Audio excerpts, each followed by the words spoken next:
রাতে হঠাৎ করে ঘুম ভেঙে গেলে ছোট্ট একটি দোয়া পড়ে আল্লাহ পাকের কাছে যা চাবেন আমার আল্লাহ পাক আপনাকে সেটাই দান করে দিবে।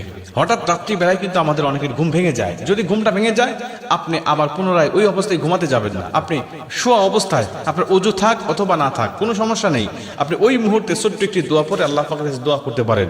হতে পারে আপনি তখন ঘুম থেকে উঠে বসে জায়নামাজে ওযু করে এসে পড়তেছেন অথবা বিছানায় থেকেই আপনি পড়তেছেন, কোনো সমস্যা নেই। নবীজি সাল্লাল্লাহু আলাইহি ওয়াসাল্লাম বলেন, এমন তো অবস্থায় যদি এই দোয়াটা পাঠ করে সে যদি তাহাজ্জুদ নামাজও পড়ে, তাহাজ্জুদ নামাজটাও আল্লাহ পাকের কাছে কবুল হয়ে যাবে। আর তাহাজ্জুদ নামাজ পড়ে যখন আপনি আল্লাহ পাকের কাছে দোয়া করবেন, ও দোয়া তো 100% কবুল হয়ে যাবে। অতএব আমরা যখন রাত্রিবেলায় ঘুমাতে যাই আমরা কিন্তু মৃত্যুবরণ করতে যাই, আমরা কিন্তু দোয়া পড়ি আল্লাহুম্মা বিসমিকা আমুতু ওয়া আহইয়া, আমি মরতে যাচ্ছি আল্লাহ, আল্লাহ যদি জীবিত করে তবেই আমি জীবিত হব। অনেক মানুষ আছে ঘুমের ঘরে চলে গিয়েছে, আর তার চেতনা হয় নাই, আর তার সে জাগনা পায়নি।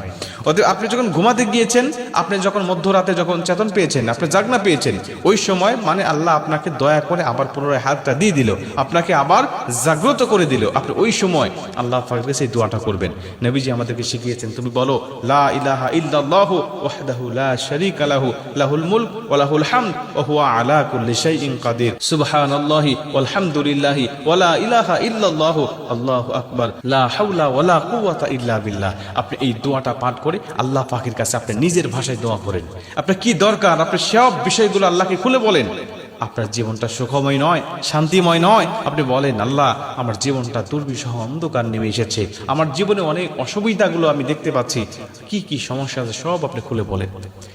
মুসলমান ভাইরা আমার শুধুমাত্র তাই নয়, নবীজি সাল্লাল্লাহু আলাইহি ওয়াসাল্লাম বলেন, ওই মুহূর্তে যদি সে তাহাজ্জুদে দাঁড়িয়ে যায়, ওযু করে এসে উত্তম রূপে যদি তাহাজ্জুদ নামাজ আদায় করে নেয়, আল্লাহ পাকের কাছে সিজদায় পড়ে যদি কান্নাকাটি করতে থাকে, আয় আমার আল্লাহ তুমি আমার জীবনের গুনাহগুলো ক্ষমা করে দাও, আয় আমার মালিক আমার জীবনের সব অপরাধগুলো মাফ করে দাও, আমার জীবনে রিজিক দিয়ে তুমি ভরপুর করে দাও, আমার ইনকাম সোর্স তুমি বৃদ্ধি করে দাও, আল্লাহ আমার সংসারে অভাব অনটন দেখা যায়, আল্লাহ তুমি আমার অভাব অনটনগুলো দূর করে দাও, আমি ঋণগ্রস্ত তুমি আমার ঋণগুলো পরিশোধ করে দাও, আমি বালা মুসিবতে আছি বালা মুসিবতগুলো দূর করে দাও, আসমানি বালা জমিনি বালা রুহানি বালা জিসমানি বালা সকল প্রকার বালা মুসিবতের কথাগুলো তুমি আল্লাহর কাছে খুলে বলো, আমার আল্লাহ পাক অবশ্যই তোমার সব বালা মুসিবত দূর করে দিবেন, সব বালা মুসিবতগুলো আমার আল্লাহ পাক ক্ষমা করে দিবে, মাফ করে দিবে।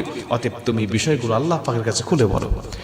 মুসলমান বন্ধু আমার, অনেকেই অনেক সমস্যার মধ্যে ভুগতে থাকি এবং নবীজি সাল্লাল্লাহু আলাইহি ওয়াসাল্লাম বলেন এগুলো তো ক্ষমা করেই দেওয়া হবে। এবং কেউ যদি নিজের পজিশনকে বৃদ্ধি করতে চায়, কেউ যদি নিজের পজিশনগুলোকে উঁচা করতে চায়, সে যেন তাহাজ্জুদ নামাজে